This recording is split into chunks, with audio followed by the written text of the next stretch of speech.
എബ്രായ ലേഖനത്തിൻ്റെ റൈറ്റർ ആരാണെന്ന് നമുക്ക് അവിടുത്തെ വെളിപ്പെടുത്തിയിട്ടില്ല. എന്നാൽ പഴയ നിയമത്തിലെ കോട്ട്സ് പലതും ഉള്ളതുകൊണ്ട് ജൂയിഷ് ക്രിസ്ത്യൻസിന് വേണ്ടിയാണ് ഇത് എഴുതിയതെന്ന് നമുക്ക് അനുമാനിക്കാം. എന്നാൽ ഈ ജൂയിഷ് ക്രിസ്ത്യൻസ് ജൂഡയിസത്തിലേക്ക് തിരിഞ്ഞു പോകാതിരിക്കാൻ വേണ്ടിയുള്ള ഒരു വലിയൊരു ആഹ്വാനമാണ് 1 മുതൽ 10 വരെയുള്ള അധ്യായത്തിൽ നമ്മൾ കാണുന്നത്. ഇവർ തിരിച്ച് പഴയ നിയമ വ്യവസ്ഥയിലേക്ക് പോകുമോ, ക്രിസ്തുവിൻ്റെ ശ്രേഷ്ഠത മനസ്സിലാക്കാതെ ഇവർ പഴയ പടി തന്നെ പോകുമോ എന്നൊരു ഭയം ഈ ലേഖകന് വന്നതിൻ്റെ കാര്യങ്ങൾ പല രീതിയിൽ ഞാൻ നോക്കിയപ്പോൾ എനിക്ക് തോന്നിയത് അവരുടെ കൂട്ടുകാരും അവരുടെ ഫാമിലി മെമ്പേഴ്സും ഒക്കെ മിക്കവാറും ഇപ്പോഴും ജൂഡയിസത്തിൽ തന്നെ ആയിരിക്കും. അന്നേരം തീർച്ചയായിട്ടും അതിനൊരു വലിയൊരു ഇൻഫ്ലുവൻസ് അവർക്കുണ്ട് അവിടെ. രണ്ടാമതായിട്ട് ഈ ജൂഡയിസത്തിൽ പോകുമ്പോൾ അവർക്ക് അവിടെ യെരുശലേമിൻ്റെ ടെമ്പിൾ ഉണ്ട്, റിച്വൽസ് ഉണ്ട്, എന്തെല്ലാം കാര്യങ്ങൾ ചെയ്യാനുണ്ട്, അവർക്ക് ആരാധന സ്ഥലങ്ങളുണ്ട്. ഇതാണെങ്കിൽ ഭവനങ്ങളിൽ സഭായോഗങ്ങളാണ് കൂടുന്നത്. അതൊരു വലിയ എക്സൈറ്റ്മെൻ്റ് ആയിട്ട് ചിലർക്ക് തോന്നിയെന്ന് വരികയില്ല. അല്ലെങ്കിൽ ചിലപ്പം ജൂഡയിസം അവർക്ക് ഒത്തിരി പദവികൾ കൊടുക്കുമായിരുന്നു. ഇത് ഞങ്ങൾ ആരുമല്ല, സഭയോഗത്തിൽ ഒരാൾ മാത്രമാണ് ഞങ്ങൾ എന്നുള്ള ഒരു സ്ഥിതിയായിരിക്കാം. അല്ലെങ്കിൽ ക്രിസ്തുമതക്കാർക്ക് അന്ന് പല പീഡനങ്ങളും സംഭവിച്ചിരുന്നു. അതിൻ്റെ വിഷമം കൊണ്ട് പലരും ക്രിസ്തുവിലുള്ള വിശ്വാസം ഊർജ്ജമായിട്ടില്ലാത്തത് കൊണ്ട് തിരിച്ചു പോകാനുള്ള ഒരു ചാൻസ് ചിലപ്പോൾ അതും കണ്ടേക്കാം. എന്തെങ്കിലും ആയിക്കോട്ടെ, ഇതൊരു വലിയ പ്രോബ്ലമായിട്ട് ഈ എഴുത്തുകാരന് അനുഭവപ്പെട്ടത് കൊണ്ടാണ് എബ്രായരുടെ ലേഖനം പ്രധാനമായിട്ട് എഴുതിയിരിക്കുന്നത്. ഈ ലേഖനം തുടങ്ങുന്നത് തന്നെ ദൈവം എന്ന വാക്കോടുകൂടിയാണ്. ദൈവം ഉണ്ടെന്ന് പരിപൂർണമായി വിശ്വസിക്കുന്ന ഒരു ജനതയോടാണ് ഇത് എഴുതുന്നത്. ദൈവം ഉണ്ടെന്ന് പ്രൂവ് ചെയ്യേണ്ട ആവശ്യമില്ലായിരുന്നു. ദൈവം പണ്ട് ഭാഗമായും വിവിധമായിട്ടും ഇങ്ങനെയാണ് എഴുതിയിരിക്കുന്നത്. അപ്പോൾ ദൈവത്തിൽ പൂർണ്ണമായിട്ട് വിശ്വസിക്കുന്ന ആളുകളായിരുന്നു ഇവർ എന്ന് നമുക്കറിയാം. ഇപ്പോഴുള്ള നിരീശ്വരവാദികളോട് നമുക്കൊന്ന് പറഞ്ഞാൽ മതി, നിങ്ങൾ ആകാശത്തിലേക്കൊന്ന് നോക്കുക, ഒരു സമുദ്രം പോയി കാണുക, 2-3 ഹിസ്റ്റോറിക്കൽ സൈറ്റ്സ്, മലകളും പർവ്വതങ്ങളും ഒക്കെ ഒന്ന് പോയി കാണുക, ആകാശത്തിലെ നക്ഷത്രങ്ങളെ ഒന്ന് എണ്ണാൻ ശ്രമിക്കുക, നിന്റെ തന്നെ ശരീരത്തിൽ ഉള്ള അവയവങ്ങൾ നീ ഒന്ന് പരിശോധിക്കുക. ഇത് ദൈവം ഉണ്ട് എന്നുള്ളതിന് പ്രൂഫല്ലേ എന്ന് ഞാൻ ഓർക്കുകയായിരുന്നു. അപ്പോൾ വാസ്തവത്തിൽ ദൈവം ഇല്ല എന്ന് പറയുന്നവരെ വാസ്തവത്തിൽ ബൈബിൾ വിളിക്കുന്നത് മൂഢന്മാരെന്ന് തന്നെയാണ്. എന്നാൽ സങ്കീർത്തനം 19 നമ്മൾ വായിക്കുകയാണെങ്കിൽ കർത്താവിൻ്റെ മഹത്വം നമുക്ക് കാണുവാൻ സാധിക്കും. ആകാശം ദൈവത്തിൻ്റെ മഹത്വത്തെ വർണ്ണിക്കുന്നു, ആകാശവിധാനം അവൻ്റെ കൈവേലയെ പ്രസിദ്ധമാക്കുന്നു. ഇങ്ങനെ ദൈവം എന്ന് പറഞ്ഞു തുടങ്ങുന്ന ഒരു ബുക്കാണിത്, കർത്താവിന് സ്തോത്രം. ഒരു കവിത പോലെയാണ് ഇത് പോകുന്നത്. ദൈവം പണ്ട് ഭാഗമായും വിവിധമായും, ഇങ്ങനെ വളരെ മനോഹരമായിട്ടുള്ള ഒരു ഒഴുക്കാണ് ഇതിൻ്റെ.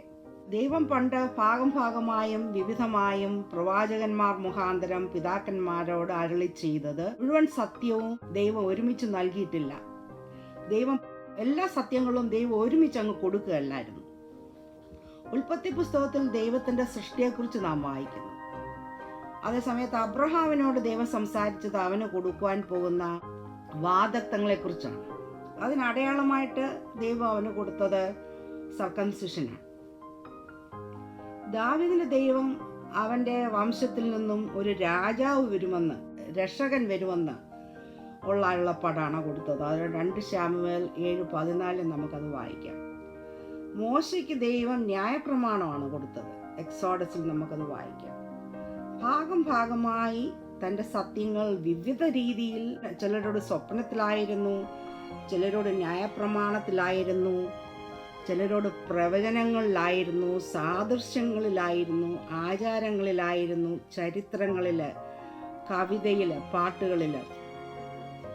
1500 വർഷം കൊണ്ട് 45 എഴുത്തുകാരെ ഉപയോഗിച്ച് കർത്താവ് തൻ്റെ വചനം മനുഷ്യന് കൊടുത്തു.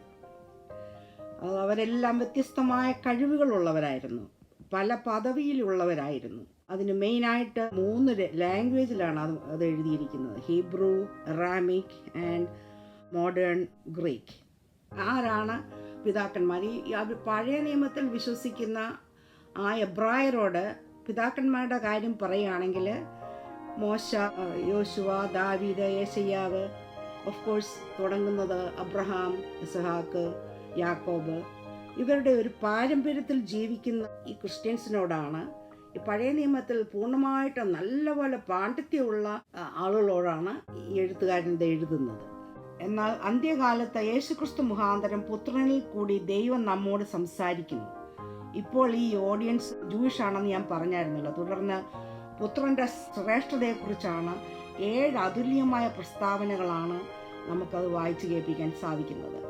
ഇത് മുഴുവൻ പൂർണ്ണമായിട്ട് ഗ്രഹിക്കാൻ നമുക്ക് സാധിക്കത്തില്ല. പുത്രൻ്റെ ശ്രേഷ്ഠതയെക്കുറിച്ചുള്ള പ്രസ്താവനകളാണ് ഇതെല്ലാം. ഒന്നാമതായി, പുത്രനെ പിതാവ് സകലത്തിലും അവകാശിയാക്കി. 2, സൃഷ്ടി അവൻ്റേതാകുന്നു, അവൻ ദൈവത്തിൻ്റെ പ്രഭയാകുന്നു. എന്ന് പറഞ്ഞാൽ കർത്താവായ യേശു ക്രിസ്തുവിൽ കൂടിയാകുന്നു നാം ദൈവത്തെ കാണുന്നത് എന്നാണ് രണ്ടാമത്തേത് പറയുന്നത്. സകലത്തേതും തൻ്റെ ശക്തിയുള്ള വചനത്താൽ വഹിക്കുന്നവനാകുന്നു. അവൻ സൃഷ്ടിയെ നിലനിർത്തുന്നു, ഈ സൃഷ്ടിയെ കൺട്രോൾ ചെയ്യുന്നു. പിന്നീട് 5 നമ്മൾ പറയുന്നത് പാപങ്ങൾക്ക് പരിഹാരം. നമ്മുടെ പാപങ്ങൾക്ക് അവൻ ശിക്ഷ ഏറ്റെടുത്തു. കാൽവറിയിൽ യേശു അത് നിവർത്തിച്ചു. തൻ്റെ ക്രൂശിൻ മരണം മൂലം ക്രിസ്തുവിൽ വിശ്വസിക്കുന്നവർക്ക് പാപമോചനമുണ്ട്. 6, ഉയരത്തിൽ മഹിമയുടെ വലത്തുഭാഗത്ത് ഇരിക്കുന്നവൻ. അവൻ പിതാവിൻ്റെ വലത്തുഭാഗത്തിരുന്ന് നമുക്കായി ഇൻ്റർസെഷൻ ചെയ്യുന്നു. 7, അവൻ ദൈവദൂതന്മാരെക്കാൾ വിശിഷ്ടനാമത്തിന് അവകാശിയാണ്. ക്രിസ്തു പ്രവാചകന്മാരെക്കാട്ടിൽ ശ്രേഷ്ഠനാണ് എന്ന് ആദ്യം നമ്മൾ കണ്ടു. ഇപ്പോൾ പറയുന്നു ക്രിസ്തു ദൂതന്മാരെക്കാട്ടിൽ ശ്രേഷ്ഠനാണ്. ഇനിയുമുള്ള വാക്യങ്ങളിൽ നമ്മൾ പഠിക്കുന്നത്, അതായത് 5 തൊട്ട് 14 വരെയുള്ള വാക്യങ്ങളിൽ നമ്മൾ പഠിക്കുന്നത്, അവൻ ദൂതന്മാരെക്കാട്ടിൽ ശ്രേഷ്ഠനാകുന്നുവെന്ന് പ്രൂവ് ചെയ്യുന്ന അപ്പോസ്തലൻ പ്രൂവ് ചെയ്യുകയാണ്. യേശു ക്രിസ്തു ദൂതന്മാരെക്കാട്ടിൽ ശ്രേഷ്ഠനാണ്. അതിനുവേണ്ടി 7 ഓൾഡ് ടെസ്റ്റമെൻറ്റ് കോട്ട്സാണ് അദ്ദേഹം കോട്ട് ചെയ്തേക്കുന്നത്. 5 തൊട്ട് 13 വരെയുള്ള വാക്യങ്ങൾ നമ്മൾ വായിക്കുന്നില്ല. അതിൽ എഴുതിയേക്കുന്നത് മുഴുവൻ ക്രിസ്തു ദൂതന്മാരെക്കാൾ ശ്രേഷ്ഠനാകുന്നുവെന്നാണ്. അത് എഴുതിയേക്കുന്നതെല്ലാം പഴയ നിയമം കോട്ട് ചെയ്തിട്ടാണ്, പ്രൂവ് ചെയ്താണ് പോകുന്നത്. ഓരോ കാര്യം പറയുമ്പോഴും അതിനൊരു പ്രൂഫുണ്ട്. ഒന്നാമത്തെ, the sun is higher than Angeles.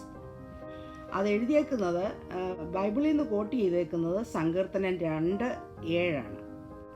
പൗലോസ് അപ്പോസ്തലനും ഇത് തന്നെ കോട്ട് ചെയ്തിട്ടുണ്ട്. അപ്പോസ്തല പ്രവൃത്തിയിലും 13-ാം അധ്യായത്തിലെ സങ്കീർത്തനം 2:7 കോട്ട് ചെയ്തിട്ടുണ്ട്. അതുകൊണ്ട് തന്നെ ഇത് പൗലോസ് അപ്പോസ്തലനായിരിക്കാം ഇത് എഴുതിയെന്ന് നമ്മൾ ചിലപ്പം ചിന്തിച്ചേക്കും. രണ്ടാമത്, എബ്രായർ 1:5 2 ശമൂവേല് ശ്രേഷ്ഠനാകുന്നു എന്നുള്ള പ്രൂഫ് രണ്ടാമത്തെ പ്രൂഫാണത്. മൂന്നാമത്തേത് ഹീബ്രൂസ് 1:6. അത് 97-ാം സങ്കീർത്തനം 7-ാം വാക്യത്തിൽ വീണ്ടും പറയുന്നു, ദൂതന്മാരെക്കാൾ യേശു ക്രിസ്തു ശ്രേഷ്ഠനാകുന്നു. നാലാമത്തേത് 7-ാം വാക്യമാണ് ഹീബ്രൂസ് 1:7. അത് സങ്കീർത്തനം 104 4-ാം വാക്യത്തിൽ അത് പറയുന്നു, ക്രിസ്തു ദൂതന്മാരെക്കാൾ ശ്രേഷ്ഠരാകുന്നു. അഞ്ചാമത് ഹീബ്രൂസ് 1:8 മുതൽ 9 വരെ. അത് സങ്കീർത്തനം 45 6 മുതൽ 7 വരെ ഊന്നിപ്പറയുന്നു, ദൂതന്മാരല്ല ക്രിസ്തു ആകുന്നു വലിയവൻ. ആറാമത് ഹീബ്രു 1:10 മുതൽ 12 വരെ പ്രൂവ് ചെയ്തിരിക്കുന്നത് സങ്കീർത്തനം 102 25 തൊട്ട് 27 വരെയുള്ള വാക്യങ്ങളിൽ വീണ്ടും ഊന്നി പറയുന്നു, ക്രിസ്തുവാണ് നമ്മുടെ നായകൻ. ഏഴാമത് 13-ാമത്തെ വാക്യത്തിൽ പറയുന്നു, വീണ്ടും പറയുന്നു, അത് സങ്കീർത്തനം 110:1. ഇത് എല്ലാം കൂടി ഞാൻ പറയുകയാണെങ്കിൽ അനദർ 30 minutes എടുക്കും. അതുകൊണ്ട് നമ്മൾ വായിക്കുന്നില്ല. 7 വാക്യങ്ങൾ കോട്ട് ചെയ്ത് പറഞ്ഞല്ലോ. ഇതിൻ്റെ കൺക്ലൂഷൻ എന്ന് പറയുന്നത് ഹീബ്രൂസ് 1:14. അവരൊക്കെയും രക്ഷ പ്രാപിപ്പാനുള്ള ശുശ്രൂഷയ്ക്ക് അയക്കപ്പെടുന്ന സേവകന്മാരല്ലയോ? Are they not all ministering spirits sent forth to minister those who will inherit salvation? മനുഷ്യൻ രക്ഷ പ്രാപിക്കാനുള്ള ശുശ്രൂഷയ്ക്ക് വേണ്ടി കർത്താവ് അയച്ചിരിക്കുന്ന സേവകന്മാരാണ് ഈ ദൂതന്മാർ എന്നാണ് എഴുത്തുകാരൻ സ്ഥാപിച്ചിരിക്കുന്നത്. അങ്ങനെ ആ അധ്യായം തീരുകയാണ്. Praise the Lord. ഞാൻ പറഞ്ഞ പോലെ എനിക്ക് ചുരുക്കമായിട്ട് ഇത് പറയാൻ പറ്റിയുള്ളൂ. ഇത് എബ്രായർ 1-ാമത്തെ അധ്യായമാണ്. അന്നേരം നിങ്ങൾ അതിൽ നിന്ന് വായിക്കണം. ഇതിനെക്കുറിച്ച് കൂടുതൽ പഠിക്കണം. എന്തെങ്കിലും തെറ്റുണ്ടെങ്കിൽ എന്നോട് ക്ഷമിക്കണം. ദൈവം നിങ്ങളെ എല്ലാവരും അനുഗ്രഹിക്കട്ടെ.